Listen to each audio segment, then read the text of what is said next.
ಗೆಳೆಯ. ಸಾರಿ ಕಣ. ಎಲ್ಲ ಅವರು ಡಿಟೆಕ್ಟಿವ್ ಏಜೆನ್ಸಿ ಅವರು? ಇಷ್ಟೊತ್ತು ನಿನಗೋಸ್ಕರನೇ ಕಾಯ್ತಾ ಇದ್ರು ಕಣೋ. ಅವ್ರಿಗೆ ಯಾವುದೋ ಒಂದು ಎಮರ್ಜೆನ್ಸಿ ಕಾಲ್ ಬಂತು, ಹೊರಡಬೇಕು ಅಂದರು. ಅಮ್ಮಂದು ತಂಗಿದು ಹಳೆ ಫೋಟೋ ಇತ್ತಲ್ಲ, ಅದನ್ನು ಕೊಟ್ಟು ಅವ್ರ ಬಗ್ಗೆ ನೀನು ನನಗೆ ಹೇಳಿರೋ ಡೀಟೇಲ್ಸ್ ಅಷ್ಟು ಅವ್ರಿಗೆ ಹೇಳಿದ್ದೀನಿ. ಅವರು ಸ್ಕೆಚ್ ಎಲ್ಲ ರೆಡಿ ಮಾಡಿ ಪ್ರೋಸೆಸ್ ಮಾಡಿ ಅಪ್ಡೇಟ್ ಮಾಡ್ತೀನಿ ಅಂತ ಹೇಳಿದ್ದಾರೆ. ಆದರೂ ನಾನು ಇರಬೇಕಾಗಿತ್ತು ಕಣೋ. ನೀನು ಹೇಳೋದಕ್ಕೂ ನಾನು ಹೇಳೋದಕ್ಕೂ ವ್ಯತ್ಯಾಸ ಇರುತ್ತೆ. ಯಾಕೆಂದರೆ ಸಣ್ಣ ಡೀಟೇಲ್ಸು ಭಾಳ ಇಂಪಾರ್ಟೆಂಟ್ ಆಗುತ್ತೆ ಕಣೋ. ನೀನು ಇರಬೇಕಾಗಿತ್ತು, ಆದರೆ ಇರಲಿಲ್ವಲ್ಲೋ. ಅದೇ ಟೈಮ್ಗೆ ಅವ್ರಿಗೂ ಎಮರ್ಜೆನ್ಸಿ ಬಂತು. ಇರಲಿ ಬಿಡು, ಬೇಕಾದ್ರೆ ಕರ್ಸ್ಕೊಳ್ಳೋಣ. ಸರಿ, ಈಗ ಯಾವಾಗ ಅಪ್ಡೇಟ್ ಕೊಡ್ತಾರಂತೆ? ಎಷ್ಟು ದಿನ ಆಗುತ್ತಂತೆ? ನಿನ್ನ ಕಷ್ಟ ಒದ್ದಾಟ ನನಗೆ ಅರ್ಥ ಆಗುತ್ತೆ ಕಣೋ. ಒಂದು ವಿಷಯ ತಿಳ್ಕೊಳ್ಳೋ, ಎಲ್ಲ ವಿಷಯಕ್ಕೂ ತಾಳ್ಮೆ ಅನ್ನೋದಿರ್ಬೇಕು. ಆಮೇಲೆ ಇವೆಲ್ಲ ಅರ್ಜೆಂಟ್ಗಾಗೋ ಕೆಲಸ ಅಲ್ಲ ಕಣೋ, ಅಲ್ವಾ? ಅಮ್ಮನಿಗೋಸ್ಕರ ಇಷ್ಟು ವರ್ಷನೇ ಕಾದಿದ್ಯಂತೆ, ಇನ್ನು ಸ್ವಲ್ಪ ದಿವಸ ಕಾಯಕ್ಕಾಗಲ್ವೇನಾ? ಎಷ್ಟು ವರ್ಷ ಬೇಕಾದರೂ ನಾನು ಕಾಯ್ತೀನಿ ಆನಂದ್. ಬಟ್ ಅವರು ಸಿಗೋ ಥರ ಚಾನ್ಸ್ ಇದ್ದು ಸಿಗದೆ ಹೋದರೆ ಆ ಭಯ ನನಗೆ. ಈ ಅದೃಷ್ಟ ಅನ್ನೋದು ಊಸರು ಒಳ್ಳೆ ಇದ್ದ ಕಣೋ. ಯಾವಾಗ ಬಣ್ಣ ಬದಲಾಯಿಸುತ್ತೆ ಅಂತ ಗೊತ್ತಾಗಲ್ಲ. ನಾವು ಇಮಿಡಿಯೇಟಾಗಿ ರೆಸ್ಪಾಂಡ್ ಮಾಡಬೇಕು. ಅದಕ್ಕೆ ನಾನು ಇಷ್ಟೊಂದು ಅರ್ಜೆಂಟ್ ಮಾಡ್ತಾ ಇರೋದು. ಗೆಳೆಯ, ಡೋಂಟ್ ವರಿ. ಅದೃಷ್ಟ ಒಂದು ಸರ್ತಿ ಕೈ ಕೊಡ್ಬೋದು, 2 ಸರ್ತಿ ಕೈ ಕೊಡ್ಬೋದು. ಆದರೆ ಪ್ರತಿ ಸರ್ತಿ ಅದೃಷ್ಟ ಕೈ ಕೊಡೋಕ್ಕಾಗಲ್ಲ. ಯಾಕೆ ಹೇಳು? ಅದೃಷ್ಟಕ್ಕಿಂತ ನಮ್ಮ ಪ್ರಯತ್ನ ದೊಡ್ಡದಾಗಿರುತ್ತೆ ಕಣೋ. ಆ ಪ್ರಯತ್ನಕ್ಕೆ ಒಂದಲ್ಲ ಒಂದು ದಿವಸ ಫಲ ಸಿಕ್ಕೇ ಸಿಗುತ್ತೆ. ಅಲ್ಲದೆ ನಿಂದು ನಿಷ್ಕಲ್ಮಶವಾದ ಪ್ರಯತ್ನ ಕಣೋ. ಗೆಳೆಯ, ಒಂದೇ ಕಡೆ ಬಾವಿ ತೋಡ್ತಿದ್ರೆ ನೀರು ಸಿಗದೆ ಇರುತ್ತೇನೋ? ಇದು ಹಾಗೇನೆ. ನೋಡ್ತಾ ಇರು, ನಿಮ್ಮಮ್ಮ ತಂಗಿ ನಿನ್ಗೆ ಸಿಕ್ಕೇ ಸಿಗ್ತಾರೆ ಕಣೋ. ಎಳ್ಳಷ್ಟು ಡೌಟ್ ಇಟ್ಕೋಬೇಡ, ಆ ಕಾನ್ಫಿಡೆನ್ಸ್ ನನಗಿದೆ. ಆದಷ್ಟು ಬೇಗ ನೀನು ಅಮ್ಮನ ಮಡ್ಲಲ್ಲಿ ಮಲಗ್ತೀಯ. ಅಮ್ಮನ ಲಾಲಿ ಹಾಡನ್ನ ಕೇಳ್ತೀಯ. ನನಗೆ ಅಷ್ಟಾದರೆ ಸಾಕಣ ಅಂದ. ಆ ದೇವ್ರಿಗೆ ಚಿನ್ನದ ಕಿರೀಟ ಹಾಕಿಸ್ತೀನಿ. ನನಗಮ್ಮ ಬೇಕು. ಅವ್ರು ಸಿಗದೆ ನನ್ನ ಲೈಫ್ ಕಂಪ್ಲೀಟ್ ಆಗಲ್ಲ ಕಣೋ. ಲೋ ಗೆಳೆಯ, ನೀನು ದೇವ್ರಿಗೇನು ಕೊಡಬೇಕಾಗಿಲ್ಲ ಕಣೋ. ಅವ್ನು ಲಂಚ ಗಿಂಚ ಎಲ್ಲ ಮುಟ್ಟಲ್ಲ. ಆದರೆ ನಾವು ಮಾಡ್ತೀವಲ್ಲ ಪ್ರಾರ್ಥನೆ, ಅದು ಖಂಡಿತ ಮುಟ್ಟುತ್ತೆ ಗೆಳೆಯ. ಪ್ರಪಂಚದಲ್ಲಿ ಎಷ್ಟೊಂದು ಜನ ಇದ್ದಾರೆ ಕಣೋ. ಎಲ್ರಿಗೂ ಒಂದಲ್ಲ ಒಂದು ಕಷ್ಟ ಇದ್ದೇ ಇದೆ. ಎಲ್ರ ಕಷ್ಟನೂ ಒಂದೊಂದಾಗಿ ತೀರಿಸ್ತಾ ನಿನ್ನವರೆಗೂ ಬಂದಿದ್ದಾನೆ. ಈಗಾಗಲೇ ನಿನ್ನ ಕೇಸ್ ಫೈಲು ಅವನು ಓಪನ್ ಮಾಡಿದ್ದಾನೆ. ಅದ್ರ ಮೇಲೆ ಪ್ರೊಸೆಸ್ ಶುರು ಆಗಿದೆ. ಸಂಬಂಧಪಟ್ಟವ್ರ ಮೂಲಕ ಅದ್ರ ಕೆಲಸ ಮಾಡಿಸ್ತಾ ಇದ್ದಾನೆ. ಅದಕ್ಕೆ ಅಲ್ವೇನೋ ಇಷ್ಟು ವರ್ಷ ಇಲ್ದವರು ಅಮ್ಮನ ಹುಡುಕೋ ಪ್ರೊಸೆಸ್ಗೆ ಇದ್ದಕ್ಕಿದ್ದಂಗೆ ಮೊಮೆಂಟಮ್ ಸಿಕ್ಕಿರೋದು. ಇಷ್ಟು ವರ್ಷ ಅಮ್ಮನ ಬಗ್ಗೆ ಸಿಗದೇ ಇರೋ ಸುಳುವು ಈಗ ನಾವು ಎಕ್ಸ್ಪೆಕ್ಟ್ ಮಾಡದೇ ಇರೋರ ಕಡೆಯಿಂದ ಸಿಕ್ಕಿದೆ ಅಂತಂದ್ರೆ ಅದರಲ್ಲೇ ಅರ್ಥ ಮಾಡ್ಕೊಳ್ಳೋ, ಇದೆಲ್ಲ ಅವನ ಕೈವಾಡ. ನಿಮ್ಮನ್ನೆಲ್ಲ ಒಂದು ಮಾಡೋಕ್ಕೆ ಅವನು ಪ್ಲಾನ್ ಮಾಡಿದಾನೆ ಕಣೋ. ನಾವು ಪ್ರಯತ್ನ ಪಟ್ಟರೆ ಸಾಕಣೋ, ನಮಗೆ ಅವನೇ ಬಲ ತುಂಬ್ತಾ ಹೋಗ್ತಾನೆ. ನೀವೆಲ್ಲ ಒಂದಾಗಿ ಆಗ್ತೀರಾ. ದೇವರು ಕೊಡಲ್ಲ ಅಂತಾರೆ, ಅದು ಶುದ್ಧ ಸುಳ್ಳು. ನಮ್ಮ ಉದ್ದೇಶ ಒಳ್ಳೇದಿದ್ರೆ, ನಮ್ಮ ಪ್ರಯತ್ನ ಪ್ರಾಮಾಣಿಕವಾಗಿದ್ದರೆ ಅವನು ಖಂಡಿತ ಕೊಟ್ಟೇ ಕೊಡ್ತಾನೆ. ಸ್ವಲ್ಪ ಲೇಟ್ ಆಗ್ಬೋದು ಅಷ್ಟೇ, ಆದರೆ ಕೊಡ್ತಾನೆ. ಇಷ್ಟು ದಿವಸ ನನ್ನ ತಾಯಿ, ನನ್ನ ತಂಗಿ ಇದಾರೋ ಇಲ್ವೋ ಅನ್ನೋದು ಗೊತ್ತಿರಲಿಲ್ಲ. ಈಗ ಅವ್ರು ಇದ್ದಾರೆ ಅಂತ ಗೊತ್ತಾದ್ಮೇಲೆ ನಾನು ಯಾವಾಗ ಅವನ್ನ ನೋಡ್ತೀನೋ, ಭೇಟಿ ಮಾಡ್ತೀನೋ ಅನ್ನೋ ಆ ಥರ ಶುರು ಆಗ್ಬಿಟ್ಟಿದೆ ಕಣೋ. ನನ್ನ ತಂಗಿ ವಯಸ್ಸನ್ನು ಯಾರನ್ನೇ ನೋಡಿದ್ರು ನನ್ನ ತಂಗಿ ಇರ್ಬೋದಾ, ಅಮ್ಮನ ವಯಸ್ಸನ್ನು ಯಾರನ್ನೇ ನೋಡಿದ್ರು ಅಮ್ಮ ಇರ್ಬೋದಾ ಅನ್ಸೋಕೆ ಶುರು ಆಗಿದೆ ನನಗೆ. ಆದಷ್ಟು ಬೇಗ ನಾನು ಅವ್ರನ್ನ ಭೇಟಿ ಮಾಡ್ಬೇಕು. ಅದು ಬಿಟ್ಟರೆ ನನಗೆ ಬೇರೆ ಯಾವುದು ಇಂಪಾರ್ಟೆಂಟ್ ಅಲ್ಲ. ಅವ್ರ ಯೋಚನೆನೇ ನನ್ನ ಕಾಡ್ತಾ ಇದೆ. ಗೆಳೆಯ, ಫೀಲ್ ಮಾಡ್ಕೋಬೇಡ ಕಣ. ಎಷ್ಟು ಒಳ್ಳೆ ಮನ್ಸಿರೋನು ನೀನು. ಎಲ್ರಿಗೂ ಒಳ್ಳೇದನ್ನೇ ಬಯಸ್ತೀಯ. ನಿನಗೆ ಖಂಡಿತ ದೇವ್ರು ಒಳ್ಳೇದು ಮಾಡೇ ಮಾಡ್ತಾನೆ ಕಣ. ಅಲ್ವಾ? ಮೊನ್ನೆ ನಮ್ಮ ಮನೆ ಕೆಲಸ ಹುಡುಗಿ ನಿನಗೆ ಇಷ್ಟವಾದ ತಿಂಡಿ ಮಾಡಿಕೊಟ್ಲು ಅಂತ ಅವಳಿಗೆ ಚಿನ್ನದ ಬಳೆನೇ ಮಾಡಿಸ್ಕೊಟ್ಬಿಟ್ಟಲ್ಲೋ. ಅಂತ ಚಿನ್ನದಂತ ಮನ್ಸ್ಕೊಂಡೋ ನಿಂದು. ಆ ಹುಡುಗಿಗಂತೂ ಆ ಬಳೆ ನೋಡಿ ಮಾತೇ ಬರಲಿಲ್ಲಪ್ಪ. ನಿನ್ನ ನೋಡಬೇಕು, ನಿನ್ನ ಜೊತೆ ಮಾತಾಡಬೇಕು ಅಂತ ಹಂಬಲಿಸ್ತಾ ಇದ್ದಾಳೆ. ಅದ್ಯಾವುದೋ ಹುಡುಗಿ ಚಿತ್ರಾನ್ನ ಮಾಡಿಕೊಟ್ಲು ಅಂತ ಬಟ್ಟೆ ಬರೆ ಗಿಫ್ಟು ಅಂತ ಏನೇನೋ ತಗೊಂಡೋಗಿ ಕೊಟ್ಟಿದ್ಯಾ. ನೀನು ಒಳ್ಳೆತನಕ್ಕೆ ಇವೆಲ್ಲ ಸಣ್ಣ ಎಕ್ಸಾಂಪಲ್ಸ್ ಅಷ್ಟೇನೆ. ನಿನ್ನಂಥವ್ರಿಗೆ ಮೋಸ ಆಗಕ್ಕೆ ಚಾನ್ಸೇ ಇಲ್ಲ ಕಣ. ದೇವರು ನಾನೊಬ್ಬ ಇದ್ದೀನಿ ಅಂತ ನಿನ್ನ ವಿಷಯದಲ್ಲಿ ಪ್ರೂವ್ ಮಾಡ್ತಾನೆ ಕಣ. ಎಲ್ಲೋ ಇರೋ ಅಮ್ಮನ ತಂಗಿನ ಕರ್ಕೊಂಬಂದು ನಿನ್ನ ಮುಂದೆ ನಿಲ್ಲಿಸ್ತಾನೆ. ಆ ಭರವಸೆ ನನಗಿದೆ, ನೀನು ಇಟ್ಕೊಳ್ಳೋ. ಅಮ್ಮ ತಂಗಿ ಸಿಕ್ಕೇ ಸಿಗ್ತಾರೆ ಕಣೋ, ಆರಾಮಾಗಿಲ್ಲ.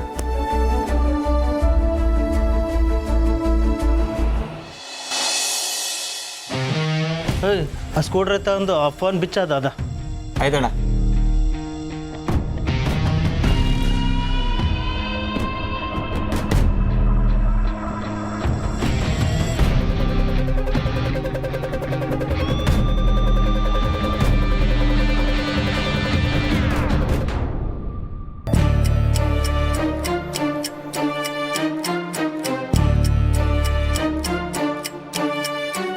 ಅಣ್ಣ ಬಿಚ್ಚಾಯ್ತಣ್ಣ. ಓಯ್ ಅದನ್ನ ಕೈಲಿ ಇಟ್ಕೊಳ. ಇದಣ್ಣ. ಹ್ಞೂ ಅದನ್ನ ಕೈಲಿ ಇಟ್ಕೊಳ. ಆಯ್ತಣ್ಣ.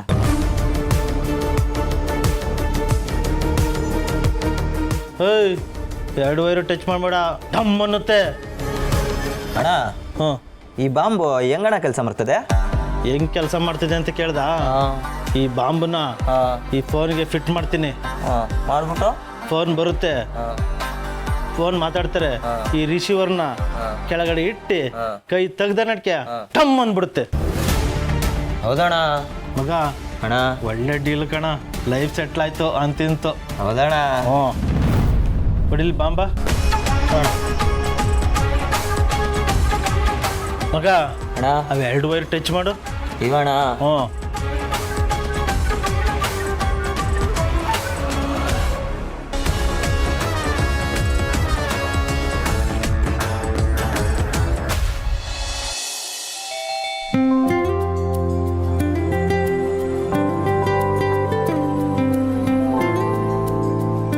ಓ ಏನ್ ಮಂಜ ಇಷ್ಟು ದಿವಸ ಕಾಣಿಸ್ಲಿಲ್ಲ?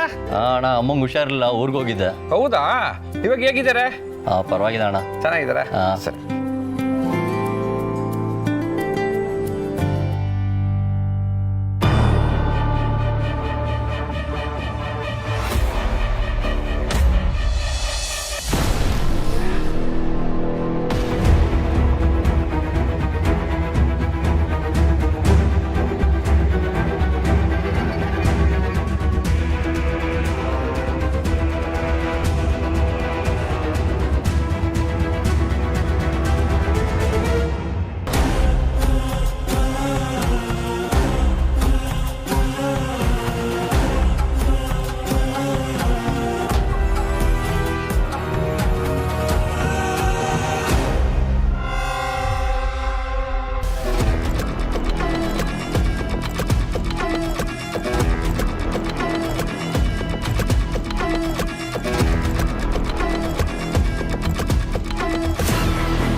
ಹೇಳೋ ಕಿವಿ 1000 ಇದ್ರು ಹೇಳೋ ಬಾಯಿ ನೀಟಾಗಿರಬೇಕು. ಏನೇ ಹೇಳು ಸಿಸ್ಟರ್, ನೀನು ಹೇಳೋ ಪ್ರತಿ ಮಾತು ವೇದವಾಕ್ಯ, ಸುಣ್ಣದ ಬುಟ್ಟಿಟ್ಟಂಗೆ ಸತ್ಯ ಕೊಡ್ತಲ್ಲ. ಅದಕ್ಕೆ ನಾನು ಹೇಳೋದು, ನನ್ನ ಪ್ರತಿ ಮಾತು ಕೇಳು ಅಂತ. Okay sister. ಮಂಜ ಮಂಜ ಎಲ್ಲೋಗ್ತಾ ಇದೆಯಾ? ಅಣ್ಣ ಅದು ಸ್ವಲ್ಪ ಮನೇಲಿ ಅರ್ಜೆಂಟ್ ಕೆಲಸ ಇತ್ತು, ಅದಕ್ಕೆ ಹೋಗ್ತಿದ್ದೆ. ಪಾರ್ಟಿಗಳು ಬಂದಿದೆ ಅಂತೆ, ಇಳಿಸ್ಕೊಬೇಕಂತ ಮೇಡಮ್ ಅವರು ಹೇಳಿದ್ದಾರೆ. ಅಣ್ಣ ಅದು ಸ್ವಲ್ಪ ಅರ್ಜೆಂಟ್ ಕೆಲಸ ಇತ್ತು, ಮನೆಗೆ ಹೋಗ್ಬೇಕಿತ್ತು. ಮೇಡಮ್ ಅವರು ನಿನ್ಗೆ ಹೇಳು ಅಂತ ಹೇಳಿದಾರಪ್ಪ, ಹೇಳಿದ್ದೀನಿ.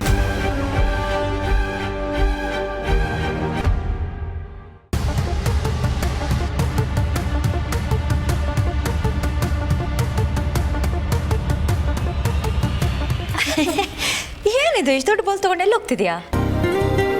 ದೇವ್ರ ಪೂಜೆಗೆ ಹೂ ಬಿಡ್ಸ್ಕೊ ಬರೋಣ ಅಂತ ಹೋಗ್ತಿದ್ದೆ ನಕ್ಕರೆ.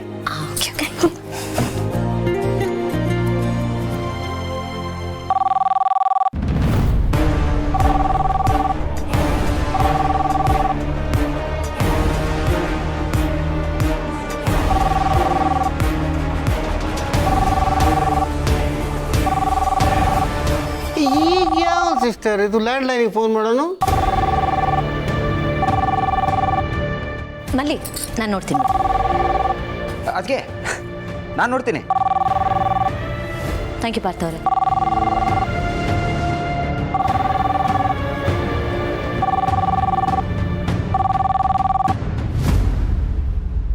ಮಾವ ಇದ್ಯಾರು ಮಾವ ಲ್ಯಾಂಡ್ಲೈನಿಗೆ ಮಿಸ್ ಕಾಲ್ ಕೊಡೋರು? ಯಾರ ನನ್ನಂತವನೇ ಇರ್ಬೇಕು ಕಣ.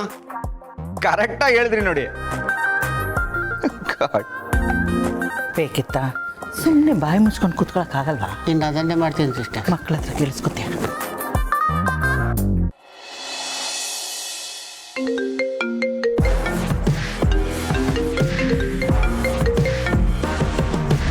ಹಲೋ. ನಾನು ಹೇಳೋದನ್ನ ಸರಿಯಾಗಿ ಕೇಳಿಸ್ಕೊಳ್ಳಿ. ನಿಮ್ಮನೇಲಿ ತುಂಬಾನೇ ದೊಡ್ಡ ಪ್ರಾಬ್ಲಮ್ ಇದೆ. ಏನ್ ಬೇಕಾದ್ರೂ ಆಗ್ಬೋದು. ಯಾವುದಕ್ಕೂ ನಿಮ್ಮ ಎಚ್ಚರಿಕೆಯಿಂದ ನೀವಿರಿ. ಯಾರು ಮಾತಾಡ್ತಾ ಇರೋದು? ನೋಡಿ, ನೀವು ಯಾವುದೋ ರಾಂಗ್ ನಂಬರ್ ಫೋನ್ ಮಾಡಿದ್ದೀರಾ ಅನ್ಸುತ್ತೆ. ನನ್ನ ಮಾತನ್ನ ಅಷ್ಟು ಲೈಟ್ ಆಗಿ ತಗೋಬೇಡಿ. ನಾನು ನಿಮ್ಮನ್ನ ಎಚ್ಚರಿಸೋ ಕೆಲಸ ಮಾಡ್ತಾ ಇದ್ದೀನಿ. ನಿಮ್ಮ ಒಳ್ಳೇದಕ್ಕೆ ನಾನು ಹೇಳ್ತಾ ಇದ್ದೀನಿ. ಏನು ಪ್ರ್ಯಾಂಕ್ ಮಾಡ್ತಾ ಇದ್ದೀರಾ? ಹೆದರ್ಸ್ತಾ ಇದ್ದೀರಾ? ಫೋನ್ ಇಡ್ರಿ. ಯಾರು ಗಳಿಯ ಕೂಗಾಡ್ತಾ ಇದೆಯಾ? ಏನಂತೆ? ಯಾವುದೋ ಪ್ರ್ಯಾಂಕ್ ಕಾಲ್. ಈ ನಡುವೆ ಈ ಪ್ರ್ಯಾಂಕ್ ಕಾಲ್ಗಳೆಲ್ಲ ಜಾಸ್ತಿ ಆಗ್ಬಿಟ್ಟಿದೆ ಅಲ್ವಾ? ನೋಡು, ಮತ್ತೆ ಅದೇ ನಂಬರ್ ಇದೆ. ಒಂದ್ಸತಿ ಹೇಳಿದ್ರೆ ನಿಮ್ಗೆ ಅರ್ಥ ಆಗಲ್ವೇನ್ರಿ? ನಾನು ಟೈಮ್ ಪಾಸ್ಗೆ ಹೇಳ್ತಿಲ್ಲ. ಇದನ್ನ ನೆಗ್ಲೆಕ್ಟ್ ಮಾಡೋ ವಿಷಯ ಅಲ್ಲ ಇದು. ನಿಮ್ಮ ಮನೆಯವ್ರಿಗೆ ಹುಷಾರಾಗಿರೋದಕ್ಕೆ ಹೇಳಿ ಸರ್. ಯಾರಿಗೆ ಯಾವ ಕ್ಷಣದಲ್ಲಿ ಏನ್ ಬೇಕಾದ್ರೂ ಆಗ್ಬೋದು. ಅಪಾಯ ಆಗೋದಂತೂ ಪಕ್ಕ ಸರ್. ನೋಡಿ, ಪದೇ ಪದೇ ಈಗ ಫೋನ್ ಮಾಡ್ತಾ ಇದ್ರೆ ನಾನು ಬೇರೆ ಥರ ಆ್ಯಕ್ಷನ್ ತಗೋಬೇಕಾಗುತ್ತೆ. ಇಡ್ರಿ ಫೋನು. ಮತ್ತೇನಂತೋ? ಏನು ಮನೆಯವ್ರಿಗೆಲ್ಲ ಹುಷಾರಾಗಿರೋ ಕೇಳಿ ಅಪಾಯ ಆಗುತ್ತೆ, ಯಾವ ಕ್ಷಣದಲ್ಲಿ ಏನು ಬೇಕಾದ್ರೂ ಆಗ್ಬೋದು ಅಂತ ಸುಮ್ಮನೆ ಅದನ್ನೇ ಹೇಳ್ತಾ ಇದ್ದಾರೆ. ಯಾವುದೋ ಪ್ರ್ಯಾಂಕ್ ಕಾಲ್ ಕಣ. ಆ ನಂಬರ್ಗೆ ಇನ್ನೊಂದ್ಸಲ ಫೋನ್ ಮಾಡು. ಬಿಡ, ಪ್ರ್ಯಾಂಕ್ ಕಾಲ್ ಅಂತ ಹೇಳಿದ್ನಲ್ಲ. ಕೊಡ ಇಲ್ಲಿ. ಯಾಕೋ? ಕೊಡಪ್ಪ ನೀನು ಇಲ್ಲಿ. ತಗೊಳಪ್ಪ.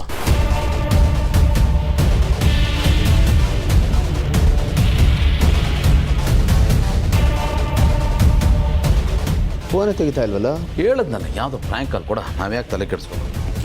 ಇಲ್ಲ, ನನಗೆ ಯಾಕೋ ಇದು ಪ್ರ್ಯಾಂಕ್ ಕಾಲ್ ಅನ್ನಿಸ್ತಾ ಇಲ್ಲ ಕಣೋ. ಇರು, ಅದಕ್ಕೆ ಫೋನ್ ಮಾಡಿ ಮನೆ ಕಡೆ ಎಲ್ಲ ಆರಾಮಾಗಿ ಕೇಳ್ಬಿಡ್ತೀನಿ. ನಾವು ಪ್ರ್ಯಾಂಕ್ ಕಾಲ್ ಅಂದ್ಕೊಂಡು ಒಂದು ವೇಳೆ ಅದೇ ನಿಜ ಆಗ್ಬಿಟ್ರೆ ಏನಪ್ಪ ಮಾಡೋದು? ಗೊತ್ತಿದ್ದು ಸುಮ್ಮನೆ ಆದರೆ ತಪ್ಪಾಗುತ್ತಲ್ವಾ?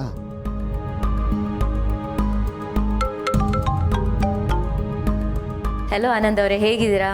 ಏನು ನನಗೆ ಕಾಲ್ ಮಾಡಿಬಿಟ್ಟಿದ್ದೀರಾ? ಏನು ವಿಶೇಷ? ಏನಿಲ್ಲ, ಅದಕ್ಕೆ ಸುಮ್ಮನೆ ಹಾಗೆ ಯೋಗಕ್ಷೇಮ ವಿಚಾರಿಸ್ಕೊಳ್ಳೋಣ ಅಂತ ಫೋನ್ ಮಾಡಿದೆ. ಮನೆ ಕಡೆ ಎಲ್ಲರೂ ಆರಾಮಾಗಿದ್ದಾರಲ್ವ ಅದಕ್ಕೆ? ಎಲ್ಲ ನಾರ್ಮಲ್ ಆಗಿದೆ, ಬಟ್ ನೀವು ಕೇಳ್ತಿರೋದು ಸ್ವಲ್ಪ ವಿಚಿತ್ರವಾಗಿದೆ. ನಿಜ ಹೇಳಿ, ಯಾಕೆ ಹಾಗೆ ಕೇಳ್ತಿದ್ದೀರಾ?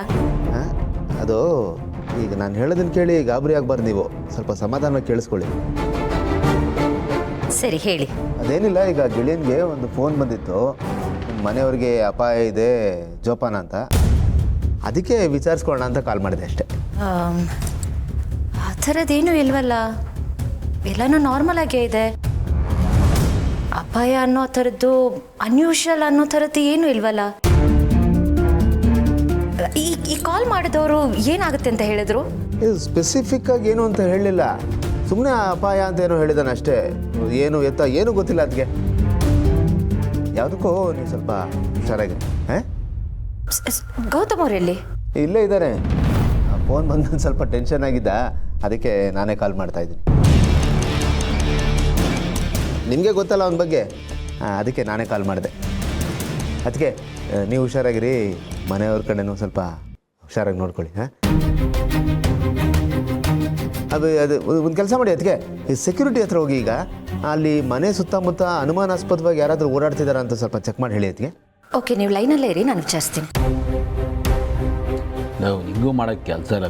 ಸುಮ್ಮನೆ ಒಂದು ವಾಕ್ ಆದಂಗೆ ಆಗುತ್ತೆ ಅವ್ರಿಗೆ. ಪ್ರಕಾಶಣ ಮೇಡಮ್. ಪ್ರಕಾಶಣ, ವರ್ಕರ್ಸ್ ಅಲ್ಲದೆ ವಿಸಿಟರ್ಸ್ ಯಾರಾದರೂ ಬಂದಿದ್ರಾ? ಇಲ್ಲ ಮೇಡಮ್, ಯಾರು ಬಂದಿಲ್ಲ. ಕೊರಿಯರು, ಪಾರ್ಸಲ್ ಆ ಥರದ್ದು ಏನಾದರೂ ಬಂತಾ? ಆ ಥರ ಅವ್ರು ಯಾರೇ ಬಂದಿಲ್ಲ ಮೇಡಮ್. ಮನೆಯವ್ರು ಕೇಳ್ಕೊಂಡು ಯಾರೇ ಬಂದರು ಅಥವಾ ಏನೇ ಬಂದರೂ ಫಸ್ಟ್ ನನಗೆ ಕಾಲ್ ಮಾಡಿ, ಸರಿನಾ? ಸರಿ ಮೇಡಮ್. ಓಕೆ. ಆನಂದ್ ಅವರೇ, ಅನುಮಾನ ಪಡೋಂಥವ್ರು ಯಾರೂ ಬಂದಿಲ್ಲ.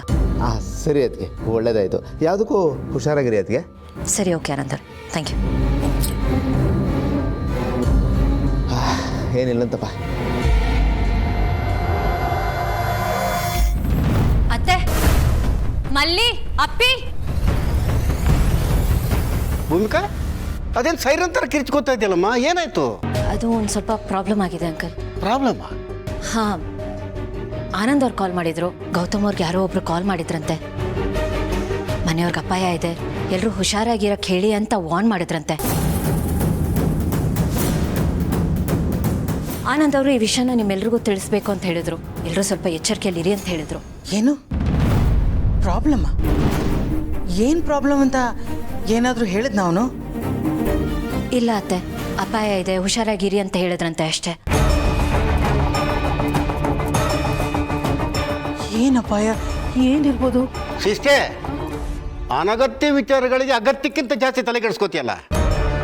ನಮ್ಮಂತ ಹೈ ಪ್ರೊಫೈಲ್ ಜನಗಳಿಗೆ ಈ ಹುಸಿ ಕರೆ ಥ್ರೆಟನ್ ಕಾಲ್ಸ್ ಎಲ್ಲ ಹೋಗ್ತೇನಮ್ಮ. ನಿನ್ಗೆ ಹಂಗೆ ಮಾಡ್ತೀನಿ ಹಿಂಗೆ ಮಾಡ್ತೀನಿ ಅಂತ ದಿನಕ್ಕೊಬ್ರು ಫೋನ್ ಮಾಡೋರು ಹುಟ್ಕೋತಾರೆ. ನಾವು ಹೆದರಿದ್ರೆ ಮತ್ತಷ್ಟು ಹೆದರ್ಸ್ತಾರೆ. ನಾವು ಎದುರಿಸಿ ನಿಂತ್ರೆ ಹಂಗೆ ಸೈಡ್ ವಿಂಗ್ ಹೋಗ್ಬಿಡ್ತಾರೆ. ಆದರೂ ಅಣ್ಣ, ನಮ್ಮ ಹುಷಾರಲ್ಲಿ ನಾವು ಇರಬೇಕಲ್ವಾ? ಇದೆಲ್ಲ ನೆಗ್ಲೆಕ್ಟ್ ಮಾಡೋಕ್ಕಾಗಲ್ಲ. ಈಗಿನ ಕಾಲದಲ್ಲಿ ದುಡ್ಡುಗೋಸ್ಕರ ಏನು ಬೇಕಾದರೂ ಮಾಡ್ತಾರೆ. ಪ್ರಾಣನೇ ಇಲ್ಲ ಅಂದಮೇಲೆ ಏನು ಮಾಡೋಕ್ಕಾಗತ್ತೆ? ಎಲ್ಲ ಇದ್ದು ಅನುಭವಿಸಕ್ಕೆ ನಾವೇ ಇರಲ್ವಲ್ಲ. ಸಿಸ್ಟರ್, ಹಂಗಂತ ಭಯದ ವಾತಾವರಣದಲ್ಲಿ ದಿನದ 24 ಗಂಟೆನೂ ಮನೆ ಒಳಗಡೆ ಇರೋಕ್ಕಾಗತ್ತಾ? ಹೊರಗಡೆ ಹೋದ್ರೆ ಯಾರಾದ್ರೂ ಏನಾದ್ರು ಮಾಡ್ಬಿಡ್ತಾರೋ ಅನ್ನೋ ಭಯದ ವಾತಾವರಣಕ್ಕೆ ಕಿಟಕಿ ಬಾಗಿಲೆಲ್ಲ ಕ್ಲೋಸ್ ಮಾಡಿ ಮನೆ ಒಳಗಡೆನೆ ಇರೋಕ್ಕಾಗತ್ತಾ ಸಿಸ್ಟರ್? ಸಿಸ್ಟರ್, ಹೇಳಿ ಕೇಳಿ ದೊಡ್ಡ ಬಿಸ್ನೆಸ್ ಫ್ಯಾಮಿಲಿ ನಮ್ಮದು. ನಾವು ಹೆದರ್ಕೊಂಡು ಮನೇಲಿ ಕೂತ್ರೆ ನಮ್ಮ ಬಿಸ್ನೆಸ್ಸು ಹಂಗೆ ನೆಲ ಕಚ್ಬಿಡುತ್ತೆ. ಈ ಭಯ ಅನ್ನೋದಿದೆಯಲ್ಲ, ಅದೊಂಥರ ರೋಗ ಇದ್ದಂಗೆ. ಅದನ್ನು ಒಳಗೆ ಬಿಟ್ಕೊಂಡ್ರೆ ಅದು ಒಳಗಡೆನೆ ಬೆಳೆದು ನಮ್ಮನ್ನೇ ಆಪೋಷಣ ತಗೊಳುತ್ತೆ ಸಿಸ್ಟರ್. ಲೈಫ್ ಲಾಂಗ್ ಭಯದಲ್ಲೇ ಬದುಕಕ್ಕಾಗತ್ತೆ ಸಿಸ್ಟರ್? ಹಂಗೆ ಬದುಕೋದು ಒಂದೇ, ಸಾಯೋದು ಒಂದೇ. ಅದನ್ನು ಬಿಟ್ಟು ಬದುಕಿರುವಷ್ಟು ದಿನ ರಾಜಾರೋಷವಾಗಿ ಬದುಕೋದು ಒಳ್ಳೇದಲ್ವ ಸಿಸ್ಟರ್? ಅಲ್ಲ, ನೀನು ಯೋಚನೆ ಮಾಡಬೇಕಾದ್ರೆ. ನೀನು ಹೇಳೋದು ನಿಜಾನೇ ಅಣ್ಣ. ನಾವು ಹೆದರ್ಕೊಂಡ್ರೆ ನಮ್ಮ ಭಯನೇ ಅವ್ರು ಬಂಡವಾಳ ಮಾಡ್ಕೊಂಡು ಬಿಡ್ತಾರೆ. ಭೂಮಿಕಾ, ಅಣ್ಣ ಹೇಳಿದಾಗೆ ಇದು ಯಾರೋ ಕೆಲ್ಸಕ್ಕೆ ಬಾರದೇ ಇರೋರು ಥ್ರೆಟನ್ ಮಾಡಿರೋ ಕಾಲ್ ಇರಬೇಕು. ಫೋನ್ ಮಾಡಿರೋನು ನಿಜಾನೇ ಹೇಳ್ತಿದ್ದಾನೆ ಅಂತ ಏನು ಗ್ಯಾರಂಟಿ? ಸುಮ್ಮನೆ ಟೈಮ್ ಪಾಸ್ಗೂ ಮಾಡಿರ್ಬೋದಲ್ವಾ? ಈಗೀಗ ಅದು ಜಾಸ್ತಿನೇ ಆಗ್ಬಿಟ್ಟಿದೆ. ಎಲ್ಲರ ಕೈಯಲ್ಲೂ ಮೊಬೈಲ್ ಬಂದ್ಬಿಟ್ಟಿದೆಯಲ್ಲ. ಹೌದು ಸಿಸ್ಟರ್, ನಮ್ಮ ದೇಶದಲ್ಲಿ ಜನಸಂಖ್ಯೆಗಿಂತ ಜಾಸ್ತಿ ಮೊಬೈಲ್ ಸಂಖ್ಯೆ ಇದೆ. ಈ ಬಾಯಿ ಬಂದಂಗೆ ಫೋನ್ ಮಾಡಿ ತಲೆ ತಿಂತಾರೆ ನಾನ್ ವೆಜ್ಗಳ ಥರ. ಹೌದಣ್ಣ, ಕೈಯಲ್ಲಿ ಫೋನ್ ಇದೆ ಅಂತ ಸುಮ್ಮನೆ ಫೋನ್ ಮಾಡಿ ಬೆದರಿಕೆ ಹಾಕ್ತಾರೆ. ಆಮೇಲೆ ಪೊಲೀಸ್ ಕೈ ಸಿಕ್ಕಾಕೊಂಡು ಸುಮ್ಮನೆ ತಮಾಷೆಗೆ ಮಾಡಿದ್ದು ಅಂತ ಗೋಳಾಡ್ತಾರೆ. ಇಷ್ಟೇ, ನನ್ನ ಪ್ರಕಾರ ಇದು ಕೂಡ ಅದೇ ಕೇಸ್. ಯಾವುದೋ ಡಿಪ್ರೆಷನ್ಗೆ ಇರಾಕಿ ಮಾಡೋಕ್ಕೇನು ಕೆಲಸ ಇಲ್ಲ, ರೂಮಲ್ಲಿ ಕೂತ್ಕೊಂಡು ಸಿಕ್ಕವ್ರಿಗೆ ಫೋನ್ ಮಾಡಿದ್ದಾನೆ. ಶಂಸಿ ಅಂಕಲ್, ಆದರೆ ನನಗೆ ಆ ರೀತಿ ಅನ್ನಿಸ್ತಿಲ್ಲ. ನೀವು ಹೇಳೋದು ನಿಜಾನೇ ಇರ್ಬೋದು, ಆದರೆ ಅತ್ತೆ, ನಾವು ಯಾಕೆ ಇದನ್ನೆಲ್ಲ ನೆಗ್ಲೆಕ್ಟ್ ಮಾಡಬೇಕು? ಇವತ್ತೊಂದಿನ ಎಲ್ಲರೂ ಮನೆಯಲ್ಲೇ ಇದ್ಬಿಡೋಣ ಪ್ಲೀಸ್. ಸರಿ, ಅದಕ್ಕೆ ಹಾಗೆ ಮಾಡೋಣ. ಐ ಮೀನ್, ನೀವು ಹೇಳ್ತಾ ಇರೋದು ಕರೆಕ್ಟಾಗೇ ಇದೆ. ಸುಮ್ಮನೆ ಯಾಕೆ ರಿಸ್ಕ್ ತಗೋಬೇಕು? ಇವನೊಬ್ಬ ಅತ್ತಿಗೆ ಹೇಳಿದ್ದಕ್ಕೆಲ್ಲ ಕೋಲೆ ಬಸ್ ಒಂಥರ ತಲೆಲ್ಲಾಡ್ತಾನೆ.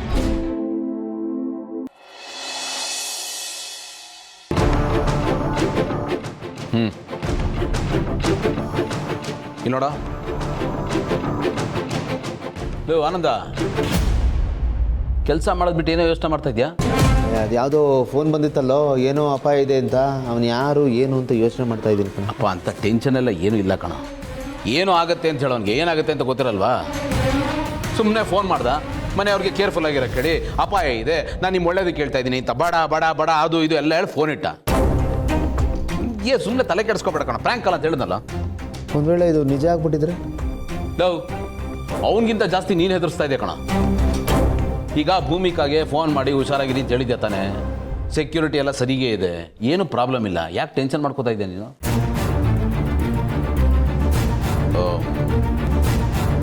ಜಯದೇವ್ ಬಂದಿಲ್ಲ, ಒಂದು ಸ್ವಲ್ಪ ಹುಷಾರಾಗಿರೋ ಕೇಳು. ನೋಡ್ದ, ಇದು ಪ್ರ್ಯಾಂಕ್ ಕಾಲ್ ಅಂತಾನು ನೀನೇ ಅಂತೀಯ, ಜಯದೇವ್ ಫೋನ್ ಮಾಡ್ಬಿಟ್ಟು ಹುಷಾರಾಗಿರೋ ಕೇಳು ಅಂತಾನು ಅಂತೀಯ. ಲೇ, ನನಗಿಂತ ಜಾಸ್ತಿ ನೀನೇ ಹೆದರ್ಕೊಂಡಿದ್ಯಲ್ಲ.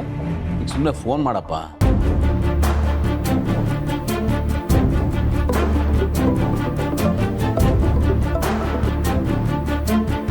ಹಾಯ್ ಬ್ರೋ, ಹೇಳಿ. ಜೈ, ಎಲ್ಲಿದ್ಯಾ? ನಾನು ಆನ್ ದ ವೇ ಮನೆ ಕಡೆ ಹೋಗ್ತಾ ಇದ್ದೆ. ಯಾಕೆ ಬ್ರೋ, ಏನಾದ್ರು ಅರ್ಜೆಂಟ್ ಇತ್ತಾ? ಏನಿಲ್ಲಪ್ಪ, ನಿನಗೊಂದು ವಿಷಯ ಹೇಳಬೇಕಾಗಿತ್ತು. ನಿಮ್ಮ ಮನೆಯಲ್ಲಿ ತುಂಬಾನೇ ದೊಡ್ಡ ಪ್ರಾಬ್ಲಮ್ ಇದೆ. ಏನ್ ಬೇಕಾದ್ರೂ ಆಗ್ಬೋದು. ಹೇಗಿದ್ರು ಮನೆಗೆ ಹೋಗ್ತಾ ಇದೆಯಲ್ಲ, ಸ್ವಲ್ಪ ಹುಷಾರಾಗಿದೆ, ಎಲ್ಲರೂ ನೋಡ್ಕೊಳಪ್ಪ. ಏನಾದರೂ ಇದ್ರೆ ಕಾಲ್ ಮಾಡು. Okay bro done. Okay okay. ಇಷ್ಟು ಫೋನ್ ಮಾಡೋಕ್ಕದು ಎಷ್ಟು ನಾಟಕ ಆಡ್ತೀಯಪ್ಪ.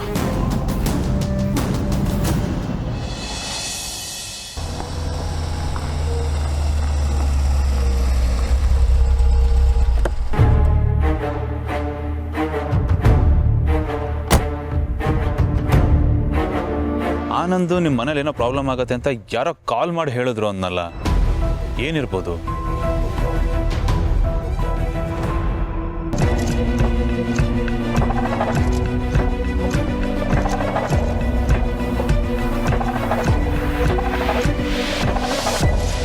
ಮಂಜು ಬೈಲಿ.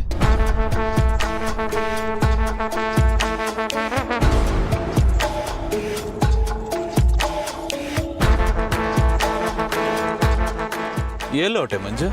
ಸರ್ ಅದು ಅಮ್ಮಂಗೆ ಸ್ವಲ್ಪ ಹುಷಾರಿರಲಿಲ್ಲ, ಅದಕ್ಕೆ ಸ್ವಲ್ಪ ಮನೆಗೆ ಹೋಗ್ತಿದ್ದೆ. ಡ್ಯೂಟಿ ಟೈಮಲ್ಲಿ ಮೇಡಮ್ಗೆ ಹೇಳಿದ್ದೀನಿ ಸರ್. ಹೇಳಿದ್ದೆ? ಹಾಂ ಸರಿ ಹೊರಡು.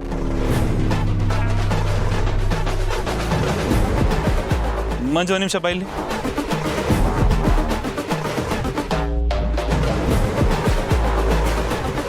ಏನದು ಬ್ಯಾಗಲ್ಲಿ ಏನಿದೆ? ನನ್ನ ಹಳೆ ಬಟ್ಟೆ ಇದೆ ಸರ್. ಮಂಜು ನಿಂತ್ಕೋ, ಮಂಜು ನಿಂತ್ಕೋ, ಮಂಜು ಪ್ರಕಾಶ್ ಹಿಡ್ಕೋ, ಅವನ ಹಿಡ್ಕೋ. ಎಲ್ಲಿಗೋ ಓಡ್ತಾ ಇದ್ಯಾ? ಹೇಳ ಮಂಜ, ಯಾಕೆ ಕೊಡ್ತಾ ಇದ್ಯಾ? ಏನಿದೆ ಬ್ಯಾಗಲ್ಲಿ? ಕೊಡ ಇಲ್ಲಿ.